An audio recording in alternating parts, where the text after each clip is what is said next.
یہ بات تو طے ہے کہ جب قیامت کی تمام چھوٹی اور بڑی نشانیاں پوری ہو جائیں گی تو قیامت قائم ہونا شروع ہو جائے گی۔ قیامت کی ابتدا سور پھونکنے سے ہوگی۔ سور ایک سینگ ہے جس میں پھونک ماری جائے گی، اور پھونک مارنے والے فرشتے کا نام حضرت اسرافیل علیہ السلام ہے۔ آپ جب سے پیدا ہوئے ہیں اللہ تبارک و تعالیٰ کے حکم سے سور اپنے منہ پہ رکھے ہوئے ہیں اور اس انتظار میں ہیں کہ خالق کائنات کی طرف سے کب سور پھونکنے کا حکم ملے تو وہ سور پھونکیں۔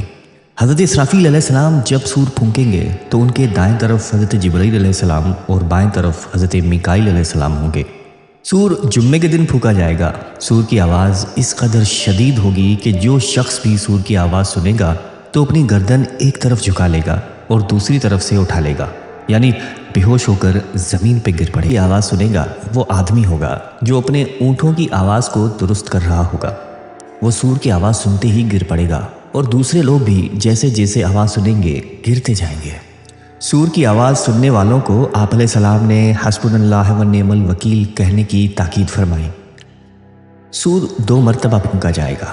پہلے سور کی آواز سنتے ہی لوگوں پر شدید گھبراہٹ طاری ہو جائے گی۔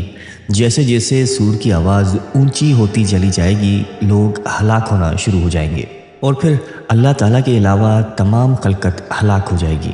آسمان پھٹ جائے گا اور سورج اور چاند دونوں بے نور ہو کر اکٹھے کر دی جائیں گے اور ستارے بے نور ہو کر بکھر جائیں گے۔ زمین اللہ تعالیٰ کے خوف سے بری طرح ہچکولے کھانے لگے گی۔ پہاڑ اس طرح ریزہ ریزہ کر دیے جائیں گے کہ بکھرے ہوئے گرد و غبار معلوم ہوں گے۔ دریاؤں اور سمندروں کا پانی آگ سے بھڑک اٹھے گا۔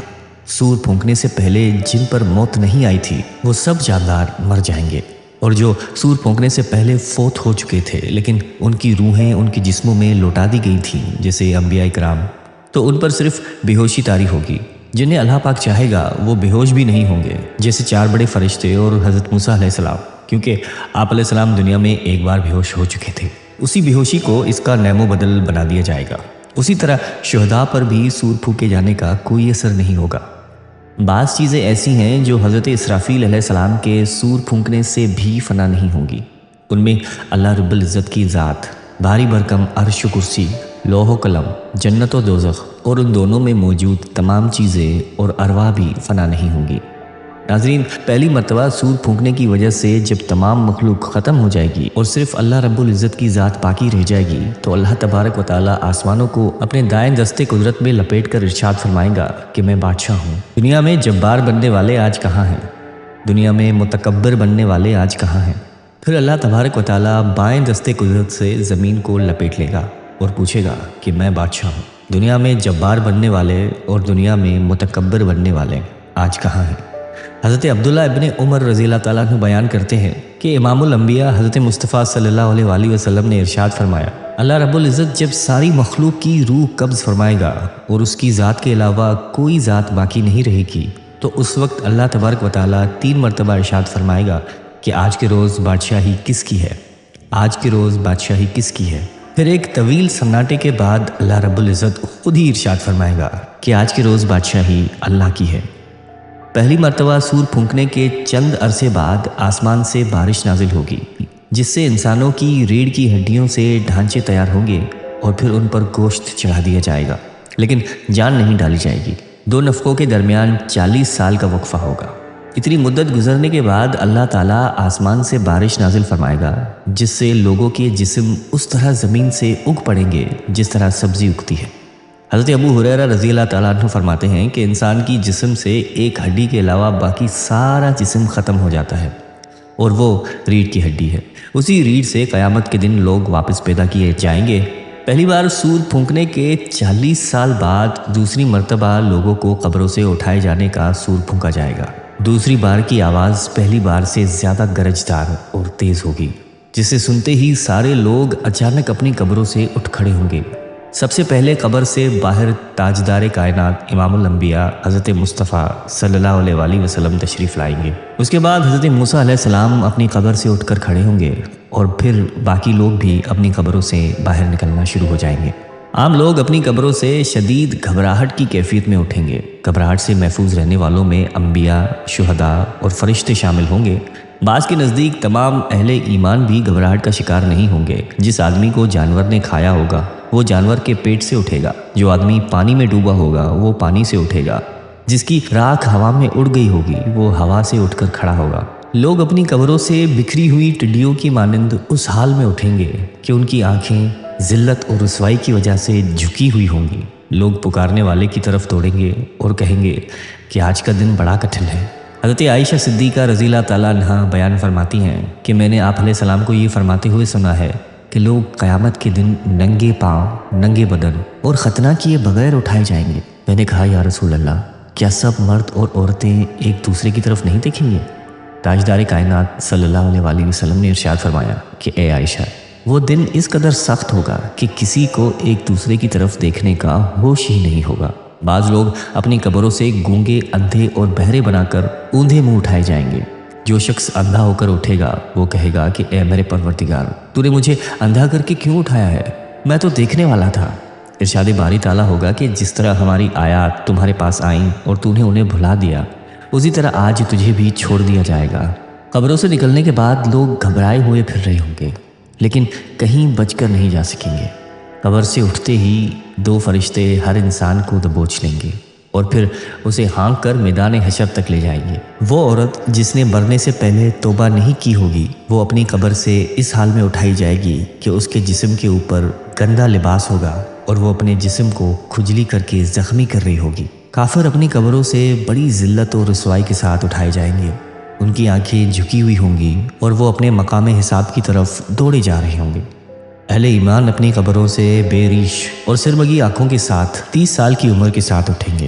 ہر آدمی قیامت کے دن اپنے قبر سے موت والی حالت اور نیت کے ساتھ اٹھے گا، یعنی جس حالت اور جس نیت میں اس کو موت ملی تھی اسی حالت اور نیت سے وہ اٹھایا جائے گا۔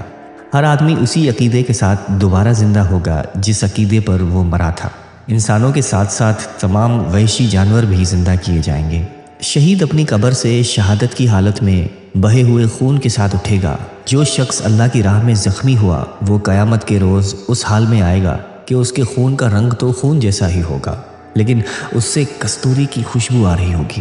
حالت احرام میں فوت ہونے والا حاجی اپنی قبر سے تلبیہ کہتے ہوئے اٹھے گا۔ لوگ ننگے پاؤں اور ننگے بدن اکٹھے کیے جائیں گے۔ سب سے پہلے جسے جنت کا لباس پہنایا جائے گا وہ حضرت ابراہیم علیہ السلام ہوں گے۔ انہیں جنت کا لباس پہنایا جائے گا اور ان کے لیے ایک کرسی لا کر عرش الہی کے دائیں جانب رکھی جائے گی۔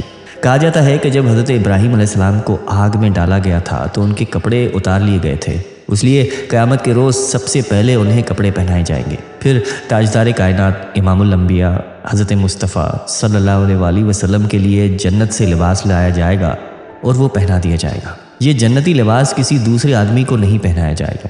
پھر آپ علیہ السلام کے لیے ایک کرسی لائی جائے گی اور عرش الہی کے پائے کے پاس رکھ دی جائے گی۔ کچھ لوگ اپنی قبروں سے اٹھ کر پیدل میدان حشر کو پہنچیں گے اور بعض لوگ سواریوں پر سوار ہوں گے۔ حضرت ابو ہریرہ رضی اللہ تعالیٰ عنہ بیان کرتے ہیں کہ آپ علیہ السلام نے فرمایا، لوگوں کو 3 گروہوں میں تقسیم کر کے میدان حشر میں اکٹھا کیا جائے گا۔ ایک گروہ وہ ہوگا جو جنت کا شوق رکھنے والا ہوگا، دوسرا گروہ وہ ہوگا جو جہنم سے ڈر رکھنے والا ہوگا۔ یہ دونوں گروہ مسلمانوں ہی کے ہوں گے۔ ان میں سے کچھ تو ایک اونٹ پر 2 سوار ہو کر میدان حشر میں پہنچیں گے، کچھ لوگ ایک اونٹ پر 3 سوار ہو کر، اور کچھ ایک اونٹ پر 4 سوار ہو کر، کچھ ایک اونٹ پر 10 سوار ہو کر پہنچیں گے۔ کافروں کو ایک آگ ہانک کر میدان حشر میں لے جائے گی۔ راستے میں جہاں کہیں یہ لوگ تھک ہار کر آرام کے لیے ٹھہریں گے تو وہ آگ بھی ٹھہر جائے گی، اور جب یہ لوگ چلنے لگیں گے تو آگ بھی ان کے پیچھے چلتی رہے گی۔ یاد رہے قیامت قائم ہونے سے پہلے بھی آگ لوگوں کو اٹھا کر ملک شام کی طرف لے جائے گی۔ وہ آگ یمن کے شہر حضرموت سے ظاہر ہوگی اور قیامت کی نشانیوں میں سے سب سے آخری نشانی ہوگی۔ ناظرین کرام، کچھ لوگ اندھے اور بہرے ہونے کے باوجود منہ کے بل چل کر میدان حشر پر پہنچیں گے۔ ایک روایت کے مطابق شام کا علاقہ میدان حشر ہوگا، جبکہ دوسری روایت کے مطابق میدان عرفات ہی میدان حشر ہوگا۔ حضرت انس بن مالک رضی اللہ تعالیٰ عنہ سے روایت ہے کہ ایک آدمی نے عرض کیا کہ اے اللہ کے نبی، کافر اپنے منہ کے بل کیسے چلایا جائے گا؟ تو آپ علیہ السلام نے فرمایا کہ وہ ذات جو 2 پاؤں پر چلا سکتی ہے، کیا وہ اس بات پر قادر نہیں کہ قیامت کے روز اسے منہ کے بل چلا دے؟ ایک اور حدیث میں آتا ہے کہ ہمارے رب العزت کی قسم، وہ ذات ضرور اس بات پر قادر ہے کچھ لوگوں کو فرشتے منہ کے بل گھسیٹ کر میدان حشر میں لائیں گے۔ اللہ تعالیٰ میدان حشر میں اس طرح ساری مخلوق کو اکٹھا کرے گا کہ ایک فرد بھی باقی نہیں بچے گا۔ میدان حشر کے زمین و آسمان ہمارے موجودہ زمین و آسمان کے علاوہ نئے تخلیق شدہ زمین و آسمان ہوں گے۔ نئی زمین ہر طرح کے فسق و فجور اور ظلم سے پاک ہوگی اور اس پر تمام فیصلے عدل و انصاف کے مطابق ہوں گے۔ اس دن زمین اللہ رب العزت کے نور سے چمک رہی ہوگی۔ لوگ چمکدار رنگ کی صاف ستھری زمین پر اکٹھے کیے جائیں گے جس پر کوئی نشیب و فراز نہیں ہوگا۔ دوسرے لفظوں میں زمین ایک صاف و شفاف اور چٹیل میدان کی طرح ہوگی۔ حضرت عبداللہ بن مسعود رضی اللہ تعالیٰ عنہ کی روایت ہے کہ اس دن زمین سفید ہوگی جس پر کوئی خون نہیں بہایا گیا ہوگا اور جس پر کوئی گناہ بھی نہیں کیا گیا ہوگا۔ حضرت علی بن حسین رضی اللہ تعالیٰ عنہ کہتے ہیں کہ قیامت کے روز اللہ تبارک و تعالیٰ زمین کو ایک ہموار چمڑے کی شکل میں کھینچ دے گا اور اس پر لوگوں میں سے ہر ایک شخص کو 2 قدم رکھنے کی جگہ میسر آئے گی۔ حشر کی ہولناکی موت اور قبر سے کہیں زیادہ سخت ہوگی۔ حضرت انس بن مالک رضی اللہ تعالیٰ عنہ فرماتے ہیں کہ آپ علیہ السلام نے ارشاد فرمایا کہ جب سے اللہ تبارک و تعالیٰ نے انسان کو پیدا کیا تب سے اس پر موت سے زیادہ سخت وقت کوئی نہیں آیا، اور پھر موت کے بعد کے مراحل بھی موت سے زیادہ سخت ہیں۔ بے شک لوگ حشر کے دن کی سختی سے دوچار ہونے والے ہیں جس سے پسینے کی لگام آئی ہوگی۔ لوگوں کا پسینہ اس قدر بہہ رہا ہوگا کہ اس پسینے میں کشتیاں چلائی جائے تو وہ چلنے لگیں گی۔ حشر کی گرمی، پسینہ اور طویل مدت سے تنگ آ کر لوگ دعا کریں گے کہ یا اللہ ہمیں حشر سے نجات دے دے، خواہ ہمیں جہنم ہی میں کیوں نہ بھیج دے۔ حشر میں سب مرد اور عورتیں ننگے بدن اور ننگے پاؤں کے ساتھ ہوں گے، لیکن خوف اور دہشت کی وجہ سے کسی کو کسی دوسرے کی طرف دیکھنے کا ہوش بھی نہیں ہوگا۔ کافروں کے خوف اور غم میں اضافے کے لیے جہنم میدان حشر کے پاس لائی جائے گی۔ حشر کی ہولناکیاں دیکھ کر کفار و فجار کے چہرے سیاہ پڑ جائیں گے، کوئی انہیں اللہ رب العزت سے بچانے والا نہیں ہوگا اور ان کے چہروں پر تاریک رات کے پردوں جیسی سیاہی چھائی ہوگی۔ حشر کے دن کئی چہرے غبار آلود ہوں گے اور ان پر سیاہی چھائی ہوگی۔ کافر، بدکار، جھوٹ بولنے والے اور تکبر کرنے والے لوگ ہوں گے۔ لوگ محشر کے دن اس طرح مشکل سے 50,000 سال تک کا عرصہ کھڑے رہیں گے جس طرح تیر کمان میں بڑی مشکل سے ٹھہرتا ہے۔ 50,000 سال کے عرصے تک اللہ تبارک و تعالیٰ ان کی طرف نظر بھی نہیں فرمائے گا۔ حشر کے دن کی تکلیف ہر شخص اپنے اپنے ایمان اور اعمال کے مطابق محسوس کرے گا۔ کفار و مشرکین کے لیے تو حشر کا آدھا دن ہی 50,000 سال کے برابر ہوگا، جبکہ یہ مدت مومن کے لیے بڑی معمولی سی ہوگی، یعنی سورج ڈھلنے سے لے کر سورج غروب ہونے تک۔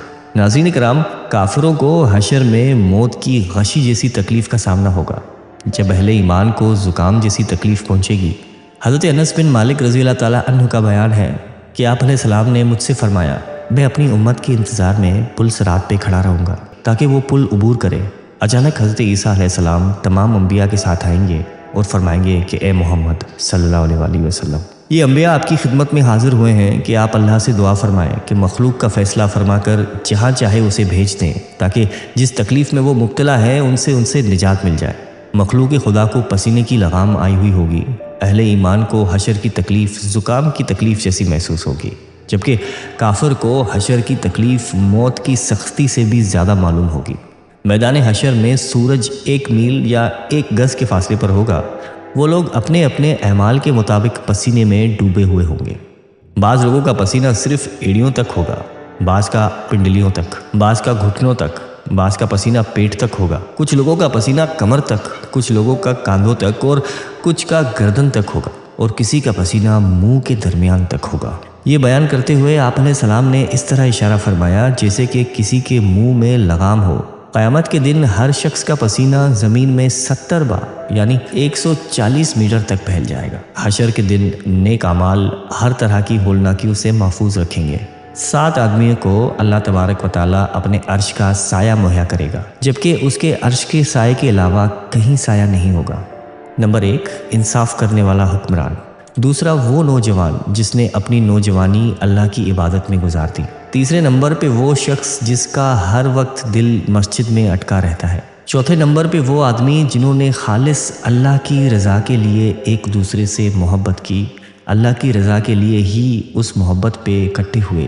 اور اس محبت پر الگ ہوئے۔ نمبر 5، وہ مرد جسے اونچے خاندان اور حسین و جمیل عورت نے دعوت گناہ دی، لیکن اس نے یہ کہہ کر انکار کر دیا کہ میں اللہ سے ڈرتا ہوں، اور اس کی سب سے اچھی مثال ناظرین کرام حضرت یوسف علیہ السلام کا قصہ ہے۔ اور نمبر 6 پہ وہ مرد ہے جس نے اس طرح خفیہ طریقے سے صدقہ کیا کہ بائیں ہاتھ کو بھی علم تک نہیں ہوا کہ دائیں ہاتھ نے کیا صدقہ دیا ہے۔ اور 7ویں پہ وہ مرد جس نے تنہائی میں اللہ کو یاد کیا اور اس کی آنکھوں سے اللہ کے ڈر سے آنسو بہہ نکلے۔ یہ وہ خوش نصیب ہے جنہیں قیامت کے دن رب العزت کے عرش کا سایہ نصیب ہوگا۔ اس کے علاوہ تنگ دست مکروز کو مہلت دینے والا یا اس میں سے کچھ معاف کرنے والا شخص بھی حشر میں اللہ تبارک و تعالیٰ کے عرش کے سائے تلے ہوگا۔ حشر کے دن اچھے اخلاق والے لوگ آپ علیہ السلام کے سب سے زیادہ قریب ہوں گے۔ چنانچہ حضرت جابر رضی اللہ تعالیٰ عنہ سے روایت ہے کہ سرکار مدینہ صلی اللہ علیہ وآلہ وسلم نے ارشاد فرمایا، تم میں سے زیادہ عزیز اور قیامت کے روز میرے قریب بیٹھنے والے وہ لوگ ہوں گے جن کے اخلاق اچھے ہیں، اور قیامت کے روز مجھ سے دور وہ لوگ ہوں گے جو زیادہ باطنی بھڑکانے والے اور تکبر کرنے والے ہیں۔ جس نے اللہ تعالیٰ کو راضی کرنے کے لیے تواضع اختیار کی اور ایسا قیمتی لباس نہ پہنا جسے خریدنے کی وہ استطاعت رکھتا ہے، تو اسے قیامت کے روز اللہ تبارک و تعالیٰ ساری مخلوق کے سامنے بلائیں گے تاکہ وہ اہل ایمان کے لباس میں سے جو چاہے پسند کر لے۔ امت محمد صلی اللہ علیہ وآلہ وسلم کے لوگ قیامت کے روز وضو کے نشانوں سے بلائے جائیں گے۔ وضو کے نشان کی وجہ سے ان کی پیشانیاں، ہاتھ اور پاؤں سفید ہوں گے۔ اس کے لیے آپ علیہ السلام نے ارشاد فرمایا کہ تم میں سے جو شخص سفیدی بڑھانا چاہے بڑھا لے، کیونکہ حوض کوثر پر میں اپنی امت کو وضو کے روشن اور چمکدار نشانات سے ہی پہچانوں گا۔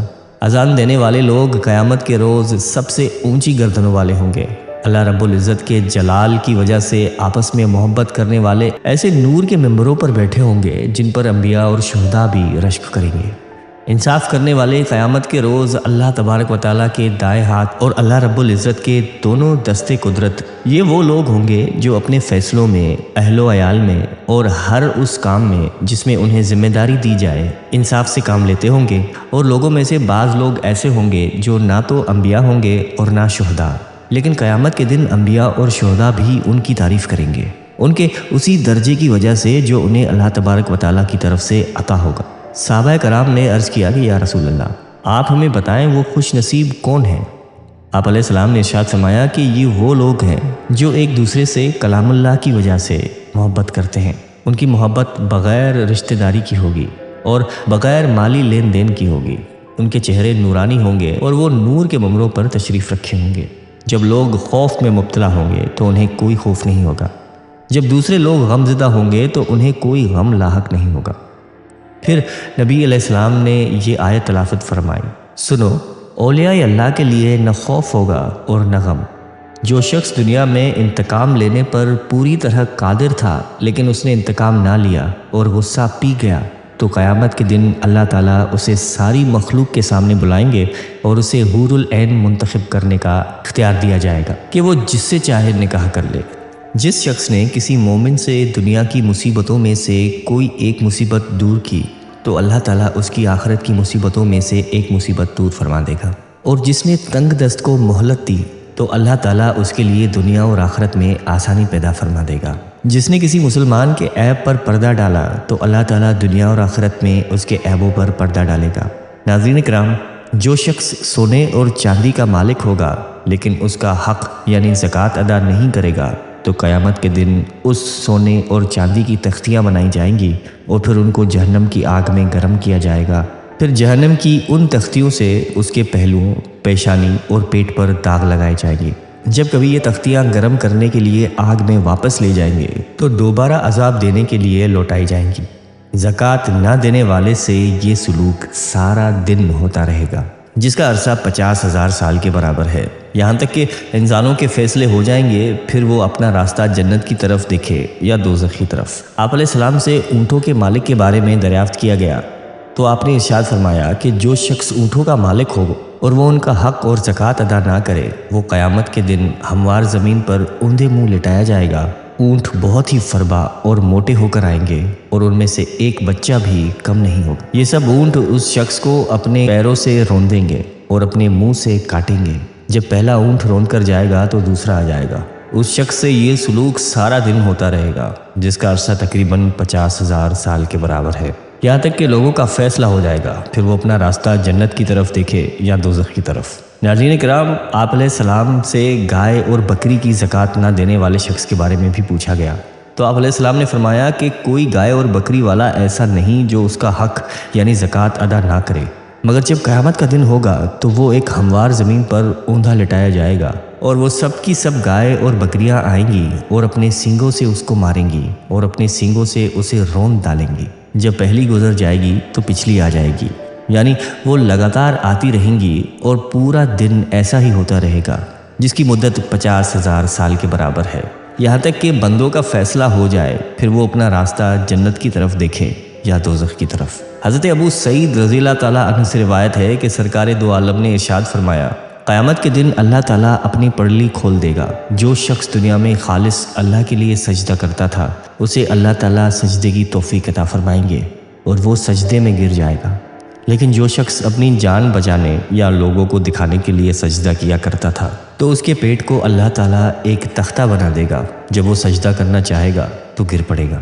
قیامت کے روز مقتول اپنے قاتل کو اس طرح لائے گا کہ قاتل کی پیشانی اور سر اس کے ہاتھ میں ہوں گے اور اس کے رگوں سے خون بہہ رہا ہوگا، اور وہ کہہ رہا ہوگا کہ ہے میرے پروردگار، اس نے مجھے قتل کیا تھا۔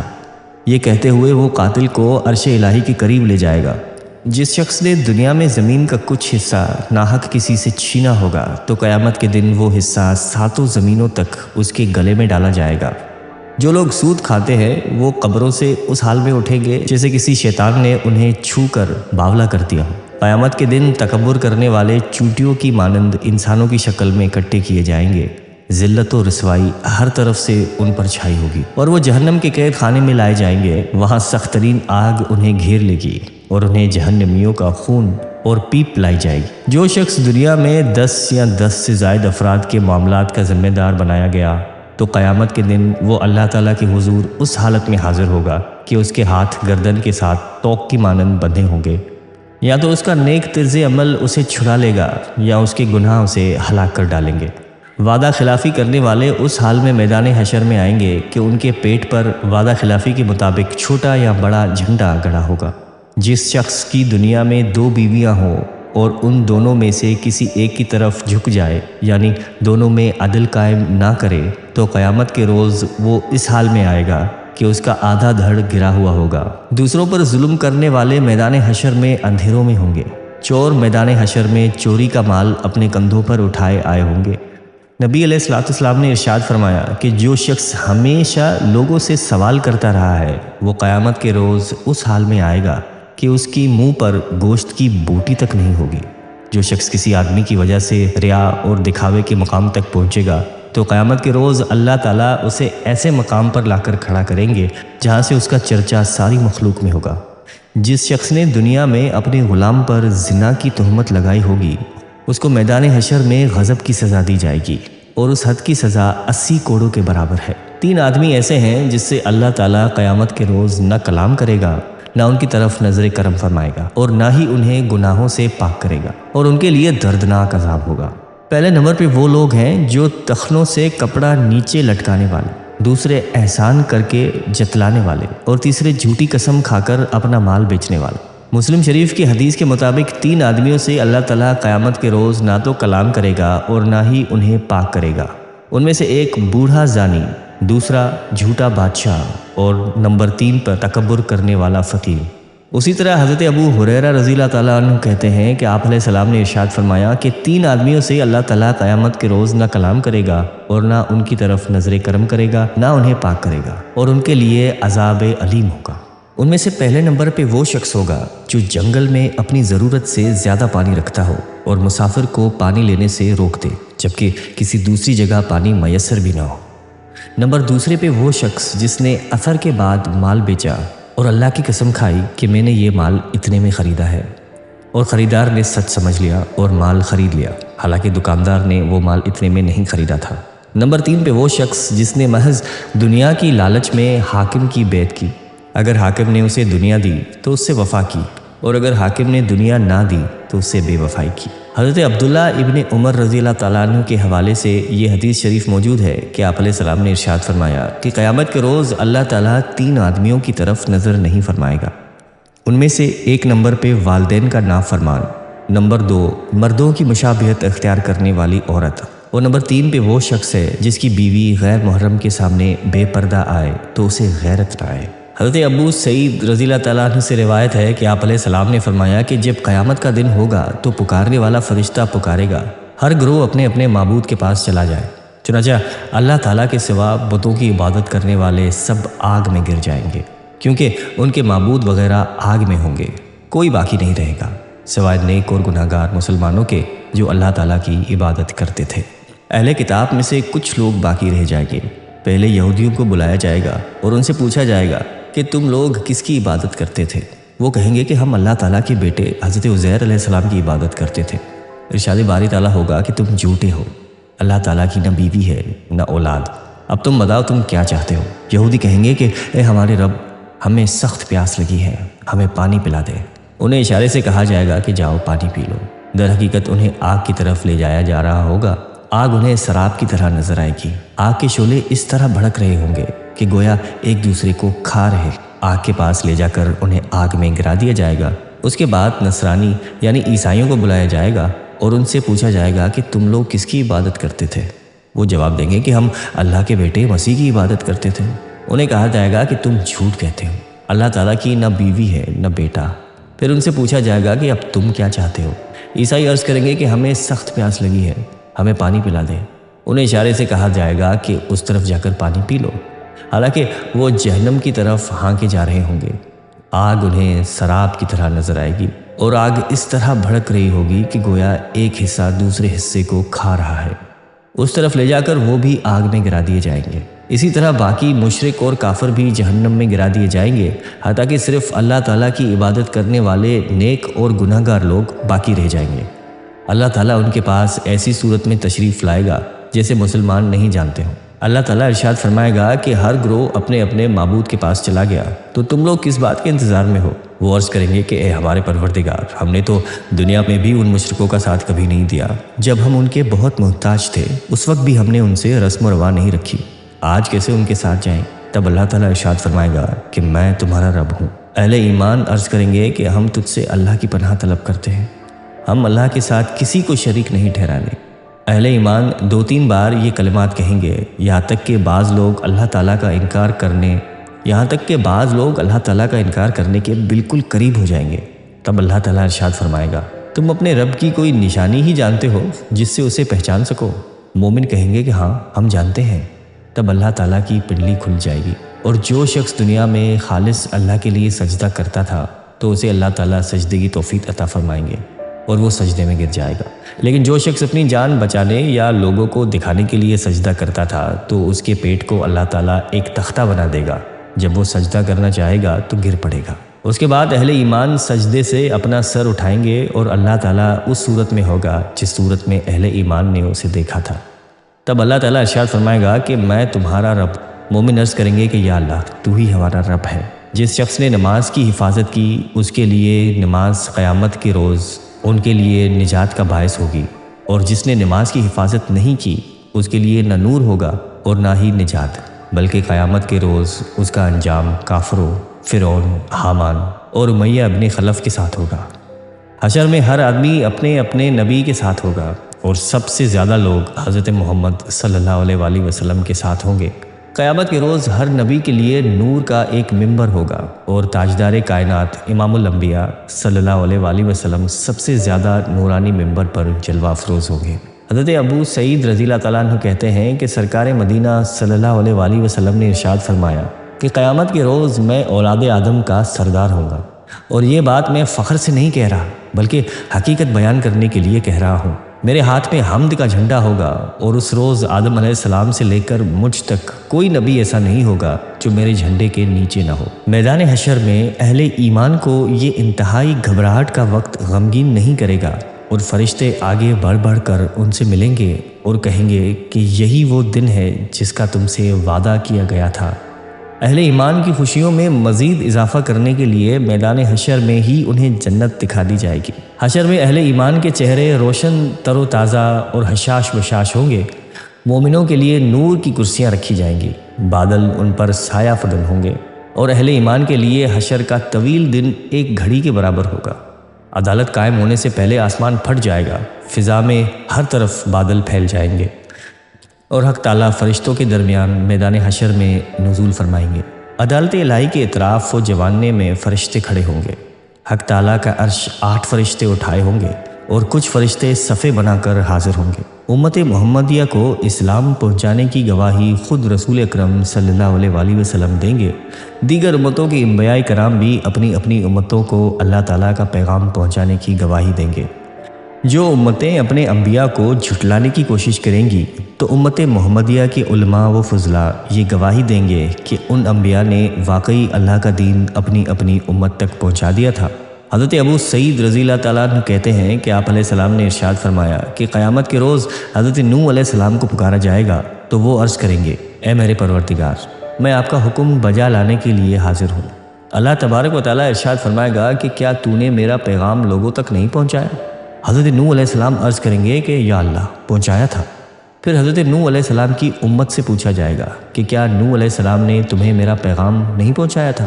امت کہے گی کہ ہمارے پاس تو کوئی ڈرانے والا آیا ہی نہیں۔ اللہ تعالیٰ حضرت نوح علیہ السلام سے پوچھے گا کہ کیا تمہارے پاس کوئی گواہ ہے؟ حضرت نوح علیہ السلام عرض کریں گے کہ محمد مصطفیٰ صلی اللہ علیہ وآلہ وسلم اور ان کی امت میری گواہ ہے۔ چنانچہ امت محمدی کے لوگ گواہی دیں گے کہ حضرت نوح علیہ السلام نے یقیناً اللہ کا پیغام اپنی امت تک پہنچایا تھا۔ اس کے علاوہ وہ ملائک، انبیاء، اولیاء، صلحاء اور شہداء بھی عدالت الہی میں گواہ ہوں گے۔ زمین اپنے رب کے نور سے روشن ہو جائے گی، نامہ اعمال لایا جائے گا، انبیاء اور شہداء بھی آئیں گے، اور لوگوں کے درمیان ٹھیک ٹھیک حق کے مطابق فیصلے کیے جائیں گے۔ کرامن کاتبین کا تیار کیا ہوا اعمال نامہ انسان کے اعمال کی گواہی دے گا۔ کافر اپنی کھالوں سے کہیں گے کہ تم نے ہمارے خلاف گواہی کیوں دی؟ وہ جواب دیں گے کہ ہمیں اس نے قوت گواہی بخشی جس نے ہر چیز کو گواہی عطا فرمائی ہے۔ اس نے تمہیں پہلی بار پیدا کیا اور اب تم اس کی طرف واپس پلٹائے جا رہے ہو۔ قیامت کے روز مجرموں کی اپنی زبانیں، اپنے ہاتھ اور اپنے پاؤں ہی ان کے اعمال کی گواہی دیں گے۔ حضرت انس بن مالک رضی اللہ تعالیٰ عنہ بیان کرتے ہیں کہ ہم آپ علیہ السلام کی خدمت میں حاضر تھے کہ آپ علیہ السلام مسکرا دیے اور ہم سے پوچھا کہ تم جانتے ہو کہ میں کیوں مسکرایا؟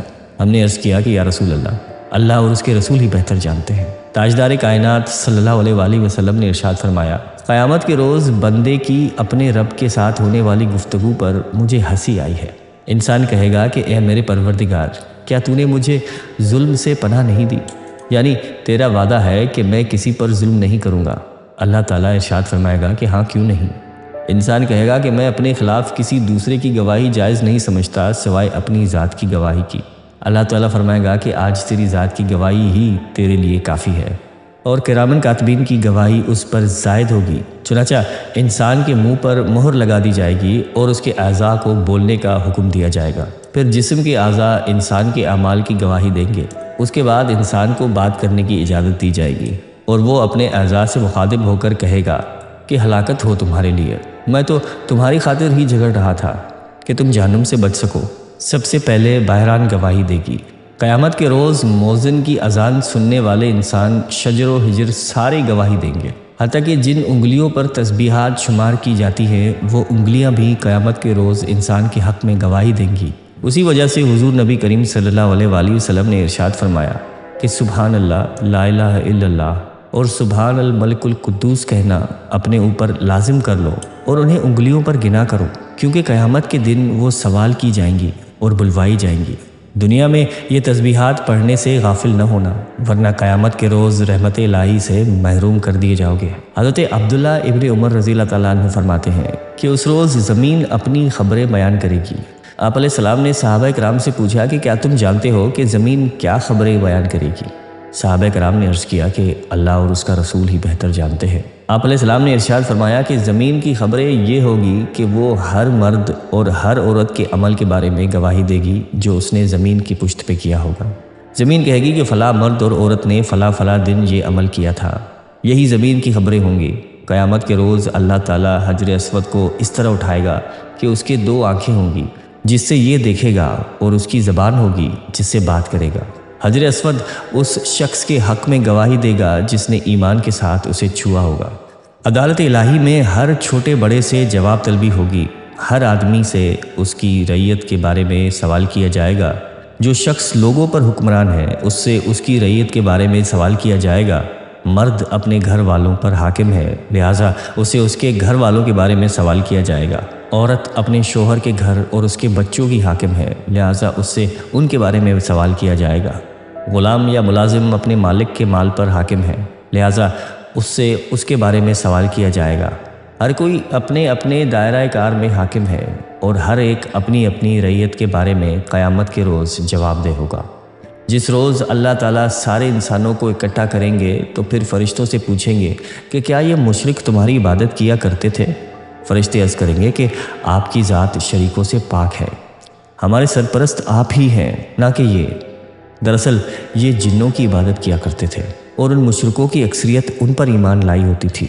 اس وقت کہا جائے گا کہ آج تم میں سے کوئی دوسرے کو نفع یا نقصان نہیں پہنچا سکتا، اور اللہ تعالیٰ ظالموں اور مشرکوں سے کہے گا کہ تم اس آگ کا مزہ چکھو جسے تم جھٹلایا کرتے تھے۔ فرشتوں اور رسولوں سے بھی جواب طلبی ہوگی۔ اللہ تعالیٰ حضرت عیسیٰ علیہ السلام سے پوچھے گا کہ اے عیسیٰ ابن مریم، کیا تم نے لوگوں سے کہا تھا کہ مجھے اور میری ماں کو اللہ بنا لو؟ حضرت عیسیٰ عرض کریں گے کہ یہ میرا کام نہیں تھا کہ میں ایسی بات کہتا جس کا مجھے حق ہی نہیں تھا۔ اگر میں ایسی بات کہی ہوتی تو آپ کو ضرور علم ہوتا۔ جو کچھ میرے دل میں ہے آپ خوب جانتے ہیں، لیکن جو کچھ آپ کے دل میں ہے وہ میں نہیں جانتا۔ اے پروردگار، آپ کی ذات تو غیب کی باتوں سے خوب واقف ہے۔ میں نے اپنی قوم کو اس کے سوا کچھ نہیں کہا جس کا آپ نے مجھے حکم دیا تھا۔ میں نے ان سے کہا تھا کہ اللہ کی عبادت کرو جو میرا رب ہے اور تمہارا بھی رب ہے۔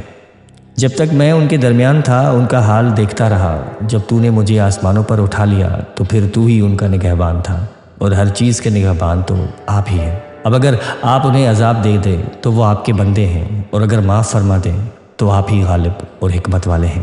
قیامت کے روز اللہ تعالیٰ مشرکوں اور ان کے ٹھہرائے ہوئے معبودوں کو جن کی وہ اللہ کے علاوہ عبادت کرتے تھے اکٹھا کرے گا اور پوچھے گا کہ کیا تم نے میرے ان بندوں کو گمراہ کیا یا یہ خود ہی سیدھی راہ سے بھٹک گئے تھے؟ وہ عرض کریں گے کہ اے اللہ، ہماری یہ مجال کہاں تھی کہ آپ کے علاوہ کسی دوسرے کو اپنا معبود بنائیں؟ آپ نے خود ہی انہیں اور ان کے آباء و اجداد کو خوب سامان زندگی دیا، حتیٰ کہ یہ آپ کی یاد بھول گئے اور ہلاکت کے نزدیک ہو کر رہ گئے۔ قیامت کے روز اللہ تعالیٰ جنوں سے فرمائے گا، اے جن، تم نے انسانوں کی کثیر تعداد کو کیوں گمراہ کر ڈالا؟ انسانوں میں سے جو ان جنوں کے دوست تھے وہ عرض کریں گے کہ اے ہمارے رب، ہم میں سے ہر ایک نے ایک دوسرے سے فائدہ اٹھایا، اور جو وقت آپ نے ہمارے لیے مقرر کیا تھا۔ ارشاد باری تعالیٰ ہوگا کہ اب تمہارا ٹھکانہ آگ ہے، اس میں تم ہمیشہ رہو گے۔ ناظرین کرام، قیامت کے دن اللہ تعالیٰ اپنے ایک بندے سے پوچھے گا کہ اے فلاں شخص، کیا میں نے دنیا میں تجھے عزت عطا نہیں کی تھی؟ تجھے سرداری نہیں دی تھی؟ تجھے بیوی نہیں دی؟ کیا میں نے تجھے گھوڑے اور اونٹ نہیں؟ کیا میں نے تجھے اپنی قوم پر حکمرانی کرنے کا موقع نہیں دیا تھا جسے تو 1/4 معاوضہ وصول کرتا تھا؟ بندہ عرض کرے گا کہ کیوں نہیں میرے رب، تو نے مجھے یہ سب کچھ عطا فرمایا تھا۔ اللہ تعالیٰ پوچھے گا کہ کیا تو مجھ سے ملنے پر ایمان رکھتا تھا؟ بندہ عرض کرے گا کہ ہاں میرے رب، میں تیری ذات پر، تیری کتاب پر اور تیرے رسولوں پر ایمان لایا تھا۔ میں نے نماز پڑھی، روزہ رکھا اور صدقہ کیا۔ وہ آدمی جہاں تک ہو سکے گا اپنی تعریف کرے گا اور اپنے بارے میں اچھی باتیں بیان کرے گا۔ اللہ تعالیٰ ارشاد فرمائے گا کہ اچھا ذرا ٹھہرو، ہم ابھی تمہارے خلاف گواہ لاتے ہیں۔ بندہ اپنے دل میں سوچے گا کہ میرے خلاف گواہی کون دے سکتا ہے؟ اللہ بندے کے منہ پر مہر لگا دیں گے اور اس کی ران کو حکم کریں گے کہ وہ گواہی دے۔ چنانچہ اس کی ران، اس کا گوشت اور اس کی ہڈی بندے کے اعمال کی گواہی دیں گے کہ اللہ تعالیٰ یہ گواہی اس لیے مہیا کریں گے تاکہ بندے کا کوئی عذر باقی نہ رہے۔ یہ شخص منافق ہوگا جس پر اللہ تعالیٰ سخت ناراض ہوں گے۔ کافر اور مشرک لوگ اپنی جان بچانے کے لیے اللہ کی عدالت میں جھوٹی قسمیں کھائیں گے کہ اللہ تعالیٰ کی عدالت میں کسی پر ذرا برابر ظلم نہیں کیا جائے گا۔ انسان کا ساتھی فرشتہ عدالت میں عرض کرے گا، اس شخص کا نامہ اعمال میرے پاس تیار ہے جو بارگاہ الہی میں حاضر ہے۔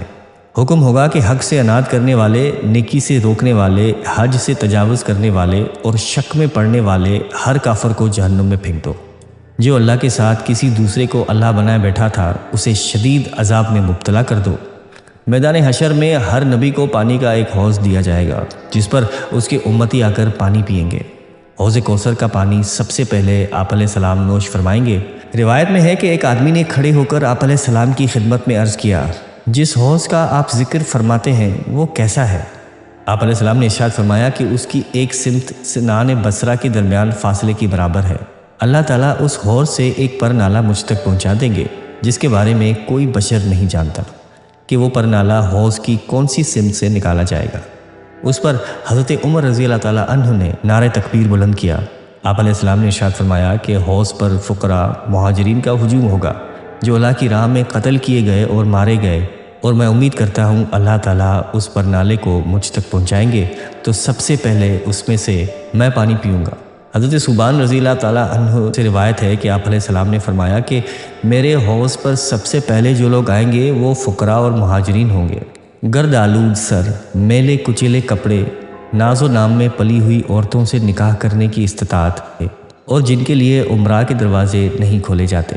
حوض کوثر کا پانی مشک سے زیادہ خوشبودار اور شہد سے زیادہ میٹھا، برف سے زیادہ ٹھنڈا اور دودھ سے زیادہ سفید ہوگا۔ جو شخص ایک دفعہ حوض کوثر سے پانی پی لے گا اسے کبھی پیاس نہیں لگے گی، اور جو شخص حوض کوثر کے پانی سے محروم رہا وہ کبھی سیراب نہیں ہوگا۔ جس نے حوض کوثر سے ایک بار بھی پانی پی لیا اس کے بعد کبھی پیاس محسوس نہیں کرے گا اور اس کا چہرہ کبھی سیاہ نہیں ہوگا۔ حوض کوثر پر سونے اور چاندی کے جام ہوں گے جن کی تعداد آسمان کے ستاروں کے برابر ہوگی۔ حوض کوثر کی ایک سمت مدینہ اور عمان کے درمیانی فاصلے کے برابر ہوگی، یعنی تقریباً 1000 کلومیٹر کے برابر۔ حوض کوثر میں پانی جنت سے آنے والے 2 پرنالوں کے ذریعے آئے گا۔ حضرت حذیفہ رضی اللہ تعالیٰ عنہ کہتے ہیں کہ آپ علیہ السلام نے فرمایا کہ قسم اس ذات کی جس کے ہاتھ میں میری جان ہے، میں حوض سے غیر مسلموں کو اس طرح ہٹا دوں گا جس طرح اونٹوں کا مالک دوسرے اونٹوں کو ہٹا دیتا ہے۔ عرض کیا گیا کہ یا رسول اللہ، آپ ہمیں پہچان لیں گے؟ آپ علیہ السلام نے ارشاد فرمایا کہ تم میرے پاس آؤ گے تو وضو کی وجہ سے تمہارے ہاتھ، پاؤں اور پیشانیاں چمک رہی ہوں گی، یہ صرف تمہارے علاوہ کسی دوسرے امت میں نہیں ہوں گے۔ حضرت ابو ہریرہ رضی اللہ تعالیٰ عنہ سے روایت ہے کہ آپ علیہ السلام نے ارشاد فرمایا، میں حوض کے سر پہ کھڑا رہوں گا کہ لوگوں کی ایک جماعت میرے سامنے آئے گی، میں انہیں پہچان لوں گا کہ یہ میرے امتی ہیں۔ اتنے میں میرے اور ان کے درمیان ایک شخص نمودار ہوگا، وہ اللہ تعالیٰ کا بھیجا ہوا فرشتہ ہوگا۔ وہ اس جماعت سے کہے گا کہ ادھر آؤ۔ میں کہوں گا کہ انہیں کہاں لے کے جا رہے ہو؟ وہ شخص کہے گا کہ میں انہیں جہنم میں لے کے جا رہا ہوں۔ میں پوچھوں گا کہ ان کا جرم کیا ہے؟ وہ جواب دے گا کہ آپ کے بعد یہ لوگ اپنی ایڑیوں کے بل یعنی دین اسلام سے پھر گئے تھے۔ پھر ایک دوسری جماعت میرے سامنے آئے گی حتیٰ کہ میں انہیں بھی پہچان لوں گا کہ یہ میرے امتی ہیں۔ اتنے میں میرے اور ان کے درمیان ایک آدمی حائل ہو جائے گا اور وہ کہے گا کہ یہ جماعت تم ادھر آؤ۔ انہیں حوض کوثر سے واپس لے جائے گا۔ میں کہوں گا کہ انہیں کہاں لے کے جا رہے ہو؟ تو وہ جواب دے گا کہ جہنم کی طرف۔ اللہ کی قسم، انہیں جہنم کی طرف لے کے جا رہا ہوں۔ میں پوچھوں گا کہ ان کا کیا جرم ہے؟ وہ کہے گا کہ یہ لوگ آپ کے بعد اسلام سے پھر گئے تھے اور میں سمجھتا ہوں کہ لاوارث اونٹ کی طرح ان میں سے کوئی بھی جہنم سے نہیں بچ پائے گا۔ ناظرین کرام، بدعتی لوگ بھی حوض کوثر کے پانی سے محروم رہیں گے۔ جھوٹے اور ظالم حکمرانوں سے تعاون کرنے والے بھی حوض کوثر کے پانی سے محروم رہیں گے۔ میدان حشر میں طویل مدت تک بھوکے پیاس سے شدید گرمی اور بدبودار پسینے میں شرابو لوگ تنگ آ کر انبیاء کرام علیہ السلام کی خدمت میں حاضر ہوں گے کہ وہ اللہ تعالیٰ سے حساب کتاب شروع کرنے کی سفارش کرے۔ تمام انبیاء کرام سفارش کرنے سے انکار کر دیں گے۔ آخر میں تاجدار کائنات امام الانبیاء کی خدمت میں لوگ حاضر ہوں گے اور آپ علیہ السلام اللہ تعالیٰ کی بارگاہ میں حساب کتاب شروع کرنے کے لیے سفارش کر دیں گے۔ اسے شفاعت کبریٰ، شفاعت عظمیٰ کہا جاتا ہے۔ حضرت انس بن مالک رضی اللہ تعالیٰ عنہ سے روایت ہے کہ آپ علیہ السلام نے ارشاد فرمایا کہ قیامت کے روز لوگ اکٹھے ہوں گے اور کہیں گے کہ ہمیں اپنے رب کے حضور کسی سے سفارش کرانی چاہیے تاکہ اللہ تعالیٰ ہمیں حشر کی تکلیف سے نجات دے دے۔ لوگ حضرت آدم علیہ السلام کے پاس آئیں گے اور عرض کریں گے کہ آپ کو اللہ تعالیٰ نے اپنے دست قدرت سے پیدا کیا ہے، اپنی روح پھونکی اور فرشتوں کو حکم دیا کہ آپ کو سجدہ کریں۔ آج ہمارے رب کے حضور ہمارے لیے سفارش کر دیں، وہ حساب کتاب شروع کرے اور حشر کی تکلیف سے ہمیں نجات دے دے۔ حضرت آدم علیہ السلام فرمائیں گے کہ میں اس لائق نہیں، تم حضرت نوح علیہ السلام کے پاس چلے جاؤ، وہ اللہ کے بھیجے ہوئے سب سے پہلے رسول ہیں۔ چنانچہ لوگ حضرت نوح علیہ السلام کے پاس حاضر ہوں گے تو وہ کہیں گے کہ آج میں تمہارے کسی کام نہیں آ سکتا۔ تم لوگ حضرت ابراہیم علیہ السلام کے پاس جاؤ، چنانچہ وہ لوگ حضرت ابراہیم علیہ السلام کے پاس آئیں گے تو وہ بھی کہیں گے کہ آج میں تمہارے کسی کام نہیں آ سکتا۔ تم حضرت موسیٰ علیہ السلام کے پاس جاؤ، اللہ تعالیٰ نے انہیں دنیا میں براہ راست کلام سے نوازا تھا۔ پھر لوگ حضرت موسیٰ علیہ السلام کے پاس حاضر ہوں گے تو وہ کہیں گے کہ آج میں تمہارے کسی کام نہیں آ سکتا، لہٰذا حضرت عیسیٰ علیہ السلام علیہ السلام کے پاس جاؤ، تو لوگ حضرت عیسیٰ علیہ السلام کے پاس چلے جائیں گے، وہاں سے بھی وہی جواب ملا۔ پھر لوگ تاجدار کائنات صلی اللہ علیہ وآلہ وسلم کے پاس آئیں گے اور اللہ تعالیٰ سے حساب کتاب کی اجازت طلب کریں گے اور اپنے رب کے حضور سجدے میں گر پڑیں گے۔ اللہ تعالیٰ جتنی مدت چاہے گا آپ علیہ السلام کو سجدے میں پڑا رہنے دے گا۔ پھر کہا جائے گا کہ اے محمد صلی اللہ علیہ وآلہ وسلم، سر اٹھاؤ، تم سوال کرتے جاؤ، تمہیں عطا کر دیا جائے گا۔ تم بات کرو، تمہاری بات سنی جائے گی، تم سفارش کرو، تمہاری سفارش قبول کی جائے گی۔ پھر آپ علیہ السلام اپنا سر مبارک اٹھائیں گے اور اللہ رب العزت کی حمد و ثنا کریں گے۔ پھر اس کے بعد آپ علیہ السلام بارگاہ رب ذوالجلال میں لوگوں کے لیے سفارش کریں گے۔ شفاعت کبریٰ کے لیے آپ علیہ السلام جنت کا دروازہ کھلوائیں گے اور اللہ تعالیٰ کے عرش کے نیچے پہنچ کر سجدے میں گر پڑیں گے، اللہ تعالیٰ کی دیر تک حمد و ثنا کریں گے۔ پھر نبی علیہ السلام کو سفارش کی اجازت مل جائے گی۔ شفاعت کبریٰ کے نتیجے میں سب سے پہلے امت محمدیہ کے 49 لاکھ افراد بلا حساب و کتاب جنت میں داخل ہوں گے۔ پھر آپ علیہ السلام کی سفارش کے نتیجے میں جو کہ برابر ایمان رکھنے والے مسلمان جہنم سے نکالے جائیں گے، پھر چونٹی یا رائی کے برابر ایمان رکھنے والے مسلمان جہنم سے نکالے جائیں گے، اور آخر میں چونٹی یا رائی سے بھی کم ایمان رکھنے والے مسلمان جہنم سے نکال دیے جائیں گے۔ کبیرہ گناہوں کے مرتکب مسلمانوں کے لیے جہنم سے چلے جانے کے بعد آپ علیہ السلام ان کے لیے بھی سفارش کریں گے اور وہ جنت میں داخل ہوں گے۔ آپ علیہ السلام کی سفارش کے بعد دیگر انبیاء کرام، فرشتے، اولیاء، صلحاء اور شہداء بھی سفارش کریں گے۔ شہید بھی اپنے قریبی رشتہ داروں میں سے 70 افراد کی سفارش کرے گا۔ ایماندار لوگ جنت میں داخل ہونے کے پہلے اپنی جان پہچان والوں کے لیے سفارش کریں گے اور انہیں جہنم سے نکال کر جنت میں لے جائیں گے۔ بعض اہل ایمان 2 اور 3 آدمیوں کی سفارش کریں گے۔ روزہ اور قرآن مجید بھی سفارش کرے گا۔ سورہ بقرہ، سورہ آل عمران اور سورہ ملک بھی اپنے پڑھنے والوں کے لیے سفارش کریں گی۔ نیک اولاد بھی والدین کے لیے سفارش کریں گی۔ آپ علیہ السلام کی سفارش سے امت محمدیہ کی اتنی تعداد جنت میں چلی جائے گی کہ جنت کی آدھی آبادی امت محمدیہ صلی اللہ علیہ وآلہ وسلم کی ہوگی۔ آپ علیہ السلام صرف اس شخص کے لیے سفارش فرمائیں گے جو مرتے دم تک عقیدہ توحید پر قائم رہا۔ یاد رہے، اللہ تبارک و تعالیٰ کی اجازت کے بغیر کوئی نبی، ولی یا شہید سفارش کرنے کی جرات نہیں رکھ سکتا۔